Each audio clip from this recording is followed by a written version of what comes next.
In today's show, we're talking all things Anfernee Simons, what he does well, what he doesn't do well, and what the Trailblazers should do with him. Welcome to Locked On Blazers. Let's get into it. You are Locked On Trailblazers, your daily Portland Trailblazers podcast. Part of the Locked On Podcast Network, your team every day.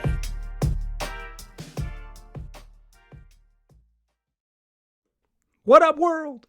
It's your past first point guard and Trailblazers reporter, Mike Richmond. You're listening to another episode of Locked On Blazers, part of the Locked On Podcast Network, available wherever you get podcasts and also on YouTube. Thanks for making the show your first listen every day. Free on all platforms, 5 days a week, coming at you Monday through Friday. So make it your first listen. Tell your friends to do the same as Locked On Blazers, your team every day. Today's show, we're talking about Anfernee Simons. It is just the topic that seems to be on everyone's mind. There is frustration and angst and impatience within the Trailblazers fan base, and one of the main targets of that frustration and that angst and that impatience is Ant. So I want to spend an entire episode talking about my man. I also want to just say, I did an episode not too long ago that I will link in the episode description for this, as you're listening to it, it's in the episode description, talking about the sort of viability of Dame and Ant into the future. I did a whole show on it. I think you should listen to that one as well, because I'm not really going to touch on that in depth, but we will mention it for sure. But what I want to do is I want to talk about strengths, weaknesses, and then kind of what the future should be, what the Blazers should do with Ant as a member of this team going forward. So we'll start with strengths. We'll move to weaknesses. We'll talk about what's next. But I really want to hammer this. When we talk about basketball players, we just talk about what they can't do. It just seems to be, as you get better and better and better and better, and it's what you can't do. It's just always what you can't do. So the strengths are really important for Anfernee Simons. What he can do really, really, really matters. It really matters. Being good matters. Sometimes the weaknesses and what you struggle with are the loudest parts, and sometimes they can be the easiest to see, and the more you see the struggles, the less you see the strengths, but the strengths matter. And every time he's a really good offensive player. He's really a good offensive player. If you are, if you're familiar with sort of my oeuvre, I'm not a big fan of what John Hollinger of The Athletic calls the alphabet soup statistics. That's like the sort of catch-all stats. So estimated plus minus, box plus minus, Raptor, LeBron, PER. That's not really... I don't think the catch-all stats are perfect. I don't think any of them are particularly perfect. I think BPM's pretty good. I do. I think estimated plus minus is pretty good. But I think sometimes they overstate some things that I don't love. They don't always match up with my eyeballs. That's not always a sign of a good. My eyeballs aren't always correct, so it's not a sign of a good stat if does it correspond with what you think you see. That's not exactly a way to judge good statistical use, and I'm not suggesting that. But in general, the advanced stats suggest that Ant is somewhere between a very, very good, top 15% in the league, to above average offensive player. He is, Raptor calls him a slightly above average offensive player, estimated plus minus top 15% of the league, box score plus minus, also very, very good. He's like a 16th, A minus, 16th percentile or 84th percentile if you're the other direction, right? A very good offensive player. But I don't think just the alphabet soup stuff captures everything you need to know about Ant, right? You've seen it. I've watched every minute of every minute of probably his career. I've missed a handful of games here and there, but I'm not. I won't lie to you. But I've watched every single minute of his season for sure, and some minutes multiple times. Now that I'm doing the podcast regularly, I do not miss minutes.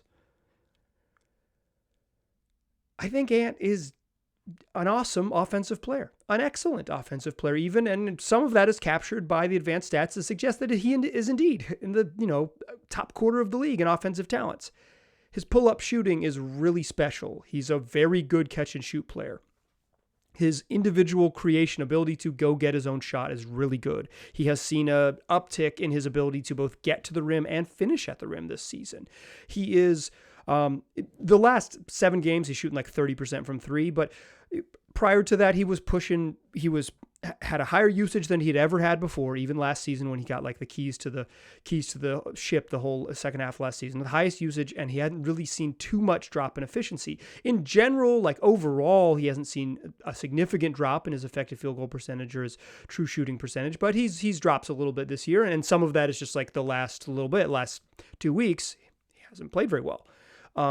He's struggled a little bit shooting the ball, and that's what he does well. And so it's kind of showing up. He's down to 37% from 3, and Ant's like real value is that he's like a volume 40% 3-point shooter. And so I recognize dropping that makes him is part of his struggles. But on the whole, he grades out as you watch him, he's an excellent basketball player. He is in terms of points per possession and pick and roll, all of the numbers suggest that he is very, very, very good at it. It's like he's an elite pick and roll scorer, He's an elite one-on-one creator. And these are skills that you just can't find everywhere. It is harder to find a guy who you can say, go get a bucket versus a guy who's a play finisher, right? Anfernee Simons is a shot creator, and shot creation is a very hard skill to come by in the league. And he is not only very good at it at volume, he's been very efficient this season for the most part. Last 7 games aside, he's been very, very efficient. That skill shouldn't be undermined. There are things he's not good at, but the most important thing to be good at in the modern NBA is offense. He's a very good offensive player. Still a very good offensive player. And I'll say this again before we go to the weaknesses. The strengths matter. What he's really good at matters. He has taken on a bigger role. He's, scoring at his career best. He's like, playing more minutes, et cetera, et cetera. But like, he's even his per 36, like he's scoring more per minute than he was last year. Like he's scaled up with a bigger role, a bigger ask as a starting guard. He's good. He's good on offense. I don't think you need to paint it too much. That the one-on-one shot creation, his mid-range game is better than it's been. His getting to the rim is better than it's been. He still doesn't get fouled a bunch, but getting to the rim, finishing at the rim is better than he's been. Like he is a very good offensive player that has improved in some of the areas where he was lacking in the past. Those are his strengths, and they're undeniable. What I want to talk about in the second segment is recognize some of his weaknesses, because this isn't like rose-colored glasses podcast. This is not. I try to be pretty fair, and I think I generally am relatively positive. Maybe if I'm pessimistic about like most teams lose, and it's okay. Like I think I try to be generally like find positives in things. I try to make this show not all doom and gloom. There's just too many doomers on the internet. I want to join the crew. Ant's good on offense. By some measures, very, very good. He has some weaknesses. Let's talk about those in the second segment. But first, let me tell you, this episode is brought to you by Prize Picks. Prize Picks is daily fantasy made easy. I play Prize Picks. I use the app. You can also go to prizepicks.com when you play as well. What you're doing is you're picking an entry between 2 and 6 players. I like to play NBA, but they're going to have everything on there. NFL all during NFL season. All the other sports as you get rolling back with baseball and what have you, it's all going to be there. You can even play hockey if you're an NHL person. It's all there. Prize Pick sets the lines, and you pick over or under the lines they set, above or below the lines they set, and you can win money from there. You can win up to 25 times if you get 6 for 6 right, but you don't have to pick 6 for 6. You can say, I'm going to get 4 out of 6 or 5 out of 6 right, and the best part is just you versus projections, no sharks, no pros, no field, just you versus the line. So go right now to prizepicks.com or download the app, and when you do, if you're a first-time user, put in the promo code LOCKEDON when you sign up, and you can get a 100% deposit match up to $100. That means you put in $100, you get $100, you put in $50, you get $50. It's pretty simple. It's exactly what you guessed right there. So don't wait. Go take advantage today. PrizePicks.com or download the app and get your $100 instant deposit match. All right. Let's talk about Anfernee Simons' weaknesses. An elite offensive player who has taken strides to be maintained a high level of efficiency with higher volume. But the man has real weaknesses, and they're true. He has struggled a little bit as a playmaker this year because his handle's not super tight and his court vision is not what you wanted. You can go find the tapes. Last year, in December, I was pretty worried about Anfernee Simons developing as a playmaker. Didn't have a lot of high hopes of him becoming a very good playmaker. I thought he kind of had tunnel vision. I thought, man, he can really score, but he can't do anything else. Then he gets a bigger role in January, and he really took steps forward as a playmaker and became a he started to make more advanced reads in the pick and roll. Like, he really did. He hasn't improved from that. He made some big strides between like Christmas and MLK Day last year when he was given more control of the offense and asked to be the primary guy. He hasn't really made strides from that. He still struggles to see some basic cuts and keep his eyes up, and sometimes he can get into dribble, and only see the rim. I think he can predetermine some of his reads and say maybe it's not there. He just doesn't have this elite level court vision. He's a scorer first. He's really good at it. He has not taken the next step as a playmaker. He has improved a ton since earlier in his career, to be clear. Improved a ton. But he hasn't taken the next step to be a high-level playmaker. Some of the advanced stats, including from B-Ball Index, like him more as a playmaker than I do. So if you see something differently than me, certainly there are some analytical guys out there that suggest Ant is a better playmaker than what my eyeballs see. But I see him missing reads pretty often, missing cuts pretty often. The simple read, the one read he can make, that second layer read where it's a guy rolls, help defender comes, so you have the corner open. He doesn't see it, or he doesn't see it fast enough, and he can make mistakes. His handle's he struggles a little bit with his handle, right? Like he's still not there with his strength and balance to when guys are really physical with him to be able to get where he always wants to go. He can get into a pull-up pretty much whenever he wants, and that's a really good shot for him, so it's not that big of a deal. But guys can kind of take him out of what he wants to do and sometimes take the Blazers out of what they want to do by really getting into Simons' chest.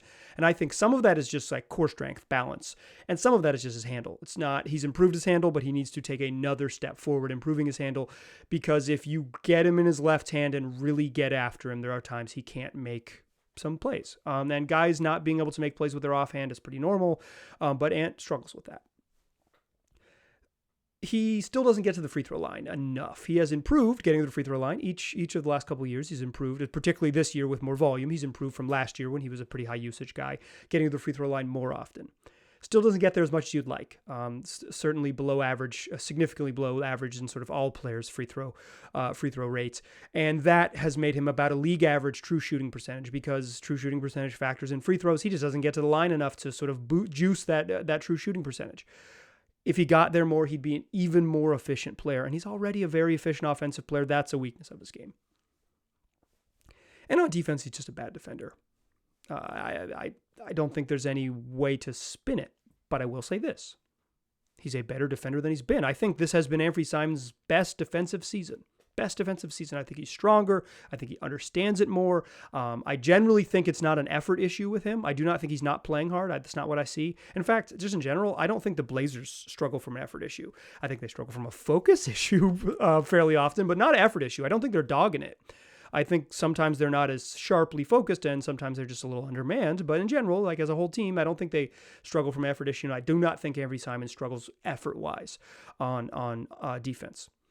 He just gets beat. Sometimes physicality can overwhelm him. You can just bully him a little bit. And sometimes the simple process of keep ball in front of you and be physical into the ball escapes him, and he can let guys just Toro blow on by. He can do some straight Matador defense stuff. And some of the, again, that's not an effort thing. I do not think it's an effort thing. I think he closes out on a guy, says, is a pick coming? Turns your head, not sliding fast enough. Or he closes out on a guy's left hand, the guy goes right. Or he sticks with it for 1, 2, 3 dribbles. That fourth move gets his hips turned a little bit and gets beat, and he doesn't have that. What Ant is missing is the high-level pattern recognition on defense. That's a super nerdy term, but I really think that's what he's missing. It's not that he's not trying or not thinking. It's that he is thinking, and the processing for him is slow. And because he's processing a little bit slow, it means he can get beat. It means he can get beat off the ball sometimes, where he's reading, okay, this screen's coming this way, back cut. Jonathan Kuminga killed him with a couple back cuts against the Warriors. Or he can, or he knows something is coming and they run a counter and he's not ready for that counter because he's still processing it. Some of the issues on defense for guys who are learning the ropes and are bad defenders is that they just do not have the supercomputer level ability to process 4 or 5 things: the ball, your man, and the 8 other dudes on the court at the same time, as really high level defenders do. Like, this is like a stupid example for Ant, but like, Draymond Green is not particularly fast. He is not particularly tall. He is not particularly bouncy. He is one of the best defenders to ever play the sport because his brain processes stuff super, super, super, super, super fast. He's got good hands and a really fast brain. Robert Covington, slow feet, fast hands, really fast brain. Like, he just reads things really quickly. I think Ant struggles with the processing speed on defense. I think he's just not seeing all of the stuff quickly enough, or if he does, he's a beat and a half behind. And if you're a beat and a half behind in the NBA, you're going to get picked on.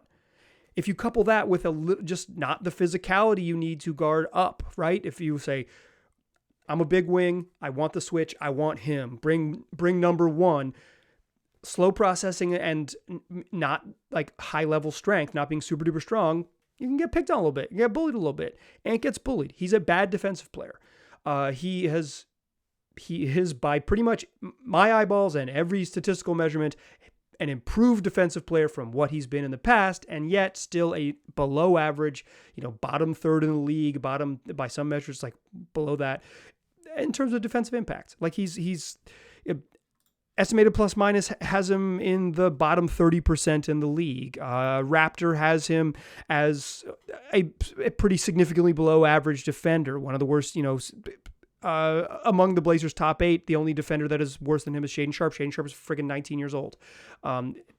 He's played 40 NBA games and is in year 5. Like, he grades out as a bad defensive player. BPM, box score plus minus, also has Ant as a bad defensive player, but not that bad, to be honest. Not that bad. In fact, his box score plus minus relative to where he is, as based on his role, suggests that he's like kind of fine. I don't see that. I don't see that as kind of fine. I see him as straight up bad at it. But some of the advanced metrics suggest that he's like okay. B-Ball Index has him as an okay perimeter defender. It's not really what I see. And that's why it's like, so if you are seeing something different, I think some of the, like I said, the analytics tools suggest that you maybe are seeing what they are seeing. His weaknesses matter more because of his coworkers. He's an elite offensive player who struggles a little bit on defense. A lot of teams could use a guy, or could figure out how to use a guy who is, maybe a little bit physicality-wise, not just straight up height-wise, but physicality-wise, a little undersized for a 2, and is not a high-level playmaker, but is a bucket, can absolutely score at a high level at volume. But if you're building a perfect team next to Damian Lillard, you would not choose that archetype. Unless you're the Blazers, who have chose that archetype for a decade. That's what my friend Katie Heindel called Groundhog Day. She said the Blazers are stuck in the middle. It's truly Groundhog Day. And I kind of agree.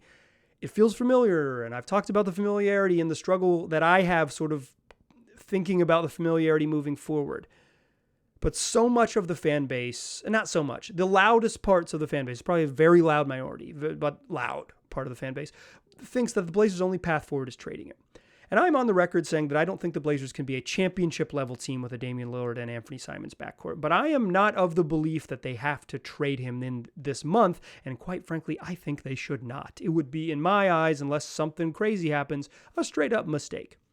Let's talk about where I'm at with the T word, trading Anfernee Simons. That's what we'll do to close the show in the final segment. But first, want to tell you that this episode is brought to you by BetOnline. It's the fastest and easiest way to bet on all of your sports action, regardless of what that sports action is. You're going to find it. NBA games, NHL games, MLB futures, soccer here and abroad. You can even get in on women's college basketball, men's college basketball. you're a little late for college football because I'm recording this in the final minutes of the college football national championship. But you're going to find all your sports there, with in-game odds, with futures betting, with player props, plus news, analysis, even podcasts to make you a smarter, better. So don't wait. Check it out. That's BetOnline, where the game starts. Today's episode is also brought to you by the good folks over at TurboTax. Go to TurboTax and don't do your taxes. Meet with an expert who will do them for you. TurboTax experts can relieve you from the stress of taxes and file for you so you can do not taxes. Show your eyes a thing that are not taxes. Unpack a moving box of not taxes. Taste not taxes. Sing not taxes a lullaby. Hope not taxes sleeps through the night. Grab a saddle and ride not taxes into the sunset. With TurboTax, an expert will do your taxes from start to finish, ensuring your taxes are done right, guaranteed, so you can relax. Feels good to be done with your taxes, doesn't it? Come to TurboTax and don't do your taxes. Visit TurboTax.com to learn more. Into it, TurboTax. That is full-service video products only. Video meeting with experts does your required taxes. See guaranteed details at TurboTax.com/guarantees. Still a pass first point guard. I'm still Mike Richmond. You are still listening to Locked On Blazers. Let's talk about the T word. Everyone on the internet wants to trade Anfernee Simons. By everyone on the internet, I mean every single post on r/Rip City. Everyone on Reddit is posting their Anfernee Simons trades. People are emailing their Anfernee Simons trades. And quite frankly, I hate them. I hate them. I hate them. Here's why I hate them. I do not think it makes sense for the Trailblazers to trade Anfernee Simons for a role player. Lateral move, Anfernee Simons is really good. They trade him for someone really good who's a little bit taller. I'm into it. But the Monty Morris and Kyle Kuzma idea, the Mo Bamba and Jonathan Isaac idea, the Keldon Johnson pitch that someone sent me, among others. No.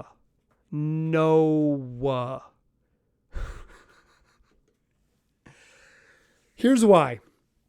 And I'm running my hands through my hair on the YouTube video because I'm a little bit flabbergasted by this. The point of an NBA team is to get a bunch of good players on your team. The fit is an issue, and the fit is something that they should have to they will have to address at some point.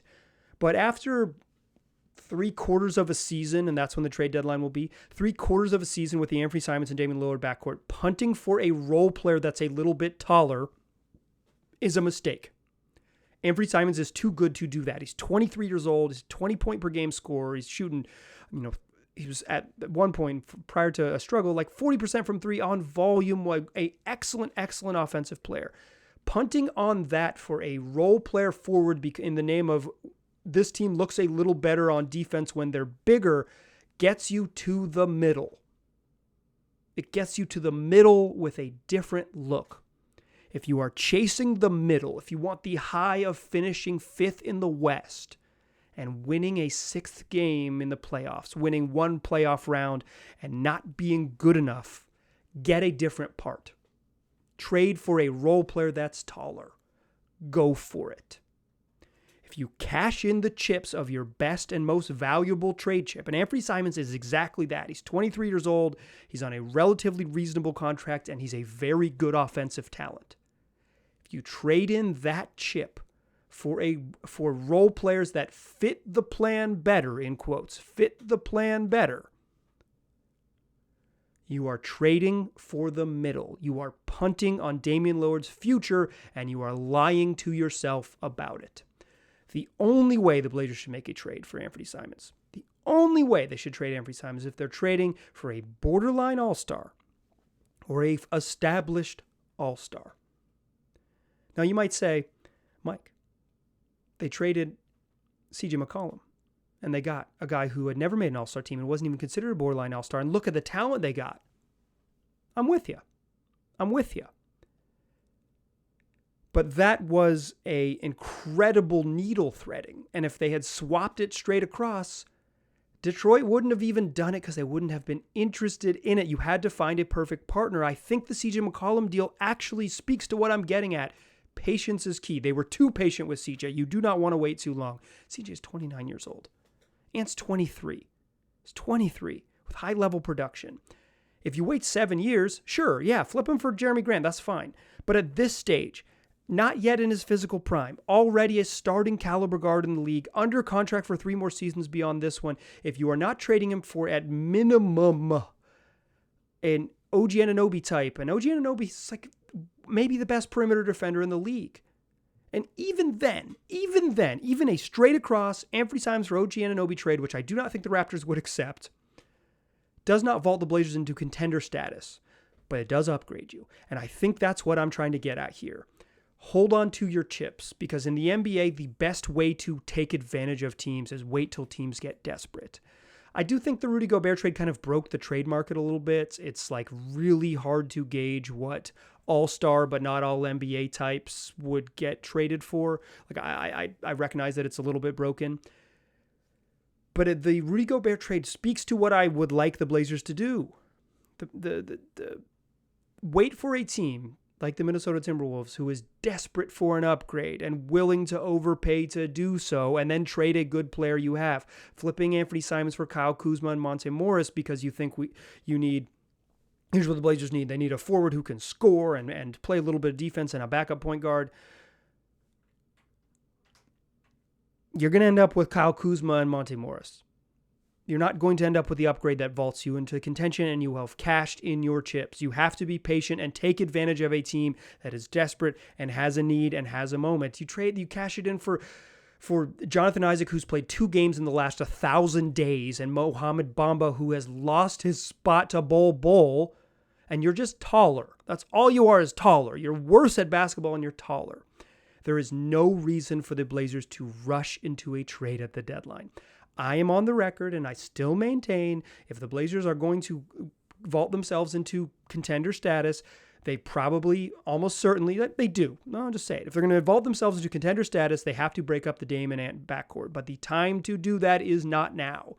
It's in the offseason when teams are breaking things down for real. It's in the offseason when teams are up against it and jobs are up against it, and those pesky trade demands come up. When folks are eyeing greener pastures in different spots, if you cash it in season, you are wasting your best trade chip.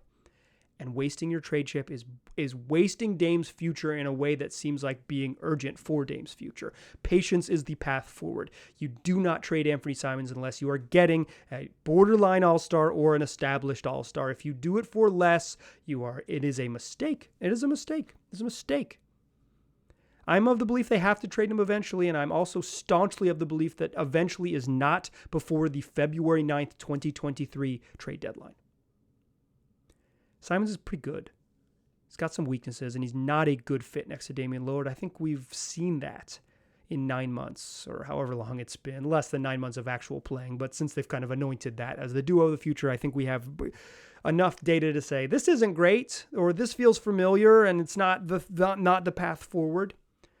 But if you are not patient about waiting for it, you're just going to end up in another cycle of the middle. You gotta wait till something big comes up, because when there is a Kevin Durant out there to be traded for, right? Like when it is the summertime and one of the best players in the league is like, I want out. That's, if you do not have that part to trade, you are out of the market. Keep yourself in the market as long as possible. Do not trade Ant right now. Don't do it. That's going to do it for today's show. More shows later this week. We're going to talk Chauncey Billups in tomorrow's show. We're going to talk Shaedon Sharpe in the later show. And hopefully, I've got a guest. We are trying to coordinate. And Friday's show, a return of some guests on the podcast. A fun returning guest on the podcast. Come back and check that one out. Tell your friends about this podcast. Available wherever you get podcasts and also on YouTube. I appreciate you listening. I'll talk to you soon.